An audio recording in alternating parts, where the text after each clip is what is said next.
আকাশটা যত বড় হোক, আমার গানের পাখি তার ডানা মেলে ক্লান্তিবিহীন, ডানা মেলে ক্লান্তিবিহীন, করে নেবে তাকে অধিকার। আকাশটা যত বড় হোক। নমস্কার, আমি রাঘব। আজকে আমরা এসেছি নর্থ ক্যালকাটার রমেন্দ্র মল্লিকের বাড়িতে। মল্লিক বাড়ির অন্যতম বাড়ি এই রমেন্দ্র মল্লিকের বাড়ি। রাজবাড়ির মতো তার আয়তন এবং রাজগাড়ির মতো তার বেশ ভূষা, সব কিছু এখানকার মানুষদের সাথে, এখানকার পরিবারের সকলের সাথে আলাপ করব, অনেক রকমের অভিজ্ঞতা সঞ্চয় করব এবং আপনাদের দেখাতে থাকব।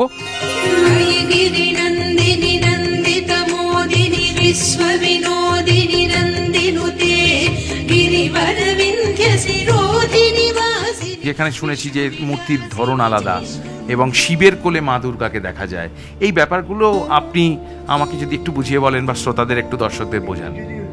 আমাদের যতদূর শুনেছি, আজ থেকে আমার এই বাড়িটা থেকে আমরা 9 পুরুষ বাস করছি। এই বাড়িটার বয়স নিয়ারলি 250 ইয়ার্স। এই বাড়িটায় আমার দাদুভাইকে নিয়ে 9 জেনারেশন নেতাও এখানে ব্যবহার করছে। আর পুজো হচ্ছে আমাদের প্রায় 235 বছর। 235? হ্যাঁ, হচ্ছে 235 বছর। এবং বৈষ্ণব মল্লিকের ওনার আরও 3-4 ছেলে ছিল। যখন এইখানে সবাই জন্ম, এই পরিবার, আমি যেটা বলতে 200 ইয়ার্স ব্যাক আর বলছে কি, তখন আপনার যখন উনি চলে যাওয়ার পর ওনার ছেলে বেরিনী সিংহ মল্লিক ছেলে, তখন সবাইকে আলাদা করে বাড়ি করে দিলেন। এবং মানে অত্যন্ত প্রত্যেক বাড়ি এরকম। আচ্ছা, প্রত্যেকটা বাড়ি এরকম। এই আমার বাড়িটা, এই গলিটা যত লম্বা দেখেননি, এই আপনি ভেতরে গেলে থাকেন না, তারপরে অন্দর বাড়ি, তারপর রান্না বাড়ি, বুঝলেন? এইগুলো বাড়ির মধ্যে যাতায়াত করা যায় এখন অবধি। আমাদের বাড়ি কোনো নিজস্ব ফাংশন হলে, পুজো পার্বণ, বিয়ে থায়নি, সোশ্যালি বাড়ির মধ্যে যাতায়াত করতে পারি, যদি ইন্ডিভিজুয়াল প্রত্যেকের অ্যাক্সেস রয়েছে আর কি।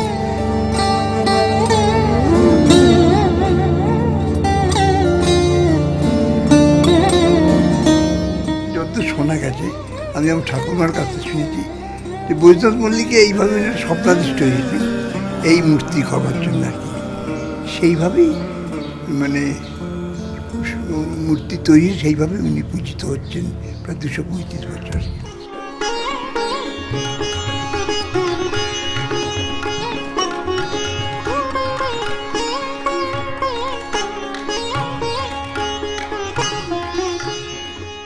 আমরা মল্লিক বাড়ির আনাচে কানাচে ঘোরাফেরা করা শুরু করেছি। এসেছি ঠাকুর দালান, যেটা সবচেয়ে ইম্পর্টেন্ট জায়গায় পুজোর। এবং এই এত বড় বড় খিলান, এত বড় বড় সুন্দর পুরনো সমস্ত কড়িকাঠ, তার ফাঁকে ফাঁকে পায়রার বাস, এগুলো খুব ইম্পর্টেন্ট এবং এগুলো খুব অদ্ভুত একটা নস্টালজিয়া এবং অদ্ভুত একটা সৌন্দর্য সৃষ্টি করে মানুষের মনে, যারা এগুলো ফিল করেন। এমন আমি ব্যক্তিগতভাবে এই ধরনের বাড়ি, আমি নিজেও একান্নবর্তী পরিবারের বাড়ির ছেলে বলে আমার এগুলো খুব পছন্দ হয়। তো আজকে এসেছি, এই ঠাকুর দালানের ঠাকুর তৈরি হচ্ছে, আপনারা দেখছেন অনেকটা তৈরি হয়ে গেছে, এখনো রঙের কাজ বা সাজের কাজ বাকি। আপনি কিভাবে দেখেছেন এই পুজোটাকে, মানে ছোট থেকে আপনি কিভাবে এটাকে ফিল করেছেন, বা আপনি নিজে কিভাবে যুক্ত পুজোর সাথে, কি কি কাজের সাথে আপনি যুক্ত, আপনি যদি একটু আমাদের বলেন সবাইকে। আমরা এই পুজোতে নানান রকমভাবে যুক্ত আছি। আমার দাদা, উনি ট্রাস্টি, এবং আমরা এই পুজোয় নানা রকম কাজকর্ম, এবং আমাদের এই 15 দিন আগে থেকে, এই ধরুন 24শে সেপ্টেম্বর থেকে আমাদের ঘট বসে যায়, এবং সেই দিন থেকে আমাদের সব নিরামিষে শুরু হয়ে যায়। এবং দশমীর রাত্রিতে আমাদের মাছ ভাত খাওয়া হয়। এই ব্যাপারটা আমাদের আজ প্রথম থেকেই চলে আসছে। আর এই ঠাকুর শুরু হয় কবে থেকে তৈরি? ঠাকুর শুরু হয়, আমাদের একটা কাঠামো পুজো হয়, সেটা হচ্ছে শ্রাবণ মাসের শুক্লা পঞ্চমী। একটা দিন আছে, ওই দিন আমাদের কাঠামো পুজো তৈরি হয় এবং তারপর থেকে আমাদের ঠাকুর তৈরি শুরু হয়ে যায়। আর এখানে সাজসজ্জা মোটামুটি কবেকার মধ্যে কমপ্লিট হবে? আমাদের এই সাজসজ্জা চতুর্থী পঞ্চমীর দিন মধ্যে সব কমপ্লিট হয়ে যায়।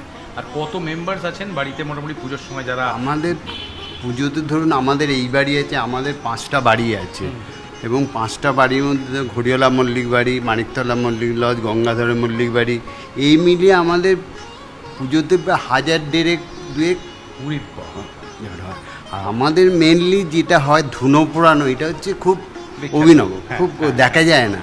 এইটা হচ্ছে 25টা করে, মানে দুটো হাতে মালসা নিয়ে মাথা একটা এবং শুয়ে পড়ে ধুনো পোড়ানো একটা অভিনত্ব আছে এর মধ্যে। সে কি পুরুষ মহিলা দুজনেই করে? না না না, শুধু একজন বাড়ির গিন্নি, যে সবচেয়ে গিন্নি সেই এভাবে করে থাকে। ভুবন মোহিনী,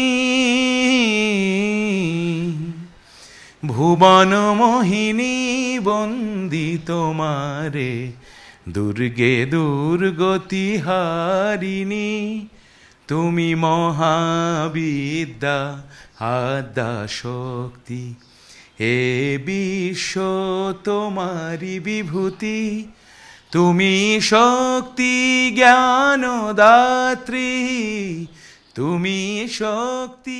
আমাদের মানে রাধা অষ্টমীর দিন 15 দিন বাদ থেকে গীতা অষ্টমী হয়। এই গীতা অষ্টমী থেকে আমাদের বাড়ির বউয়েরা সকলে দালানে আসে সকালবেলা, এসে অরুগ্গি পাকানো হয়। তো অরুগ্গি পাকানো মানে অরুগ্গি বলতে আমাদের একটা ঘুড়ি নেওয়া হয় আর তুলো থাকে, তুলোতে 8টা ধান 8টা দুর্বা দিয়ে ওটা পাকানো হয়। ওটা হলো মায়ের মানে অষ্টমীর দিন পুজোর কাজে লাগে এটা। তো আর এইগুলো হয় আমাদের বাড়ির নিয়ম হলো আমাদের বাড়ির বউয়েরা সকলে লাল পাড় শাড়ি পরে আর নথ মল পরে, আর ছেলেরা পরবে ধুতি। গয়নাগাটির একটা বিশেষত্ব আছে যে এটাই সবাই পরবে। গয়নাগাটির বিশেষত্ব বলতে নথমলটাই বিশেষ, গয়নাগাটি তো পরবেই, সাজগোজ তো আছেই। এছাড়াও নথমল পরা হয় মেয়েরা, বাড়ির বউয়েরা, আর ছেলেরা পরে ধুতি, পাঞ্জাবি, চেলি। আর তুমি কি করো পুজোর সময় বলো? আমি ধুতি পরি। ধুতি পরো? আচ্ছা, ভেরি গুড। আর কি পরো? আমি জামা পরি। জামাও পরো। আর খেলা করো? হ্যাঁ। কাদের সাথে খেলা করো? অনেক বন্ধু আসে। আর কি খাওয়া দাওয়া হয়? টিফিন। টিফিন? পুজোর সময় টিফিন খাও? আচ্ছা, ভেরি গুড। কি কি মিষ্টি ভাল লাগে তোমার? কি কি মিষ্টি ভাল লাগে? পান্তুয়া। পান্তুয়া? Good good.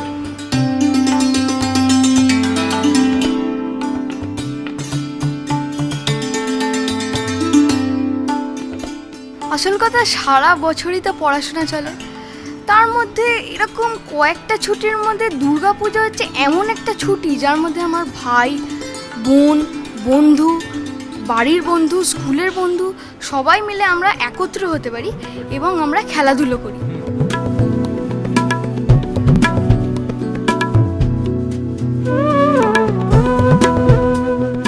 এইখানে জয়া এবং বিজয়ার দুটি মূর্তি থাকে এবং ঠাকুর যেরকমভাবে পুজো হয় ওনাদেরকেও পুজো করা হয় এবং মা দুর্গার সখী হিসেবে জয়া বিজয়াকে এখানে পুজো করা হয়।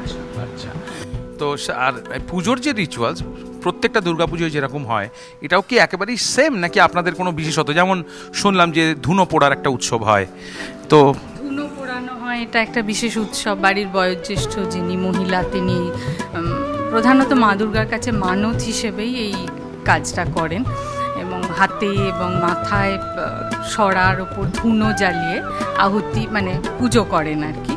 তো এই একটি প্রধান। আর তাছাড়া আমাদের এখানে নবমীর দিন বিরাট চিনি ভোগ হয়। এছাড়া চিনিটা একটা অনেকটা ভোগ দেওয়া হয় এবং 1 মণ চিনির, কাশির চিনির একটা ভোগ হয়, এটা আমি শুনলাম, ভোগ দেওয়া হয়। আর তাছাড়া এই মূর্তিরই তো বিশেষত্ব অভয়া মূর্তি।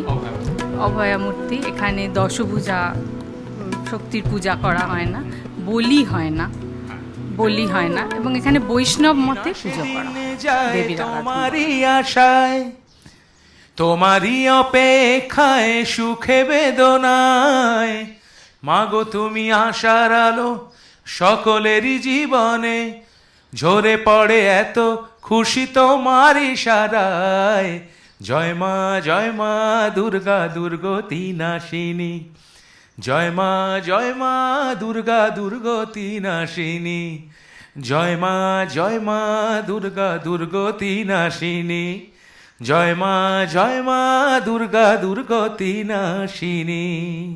নমস্কার।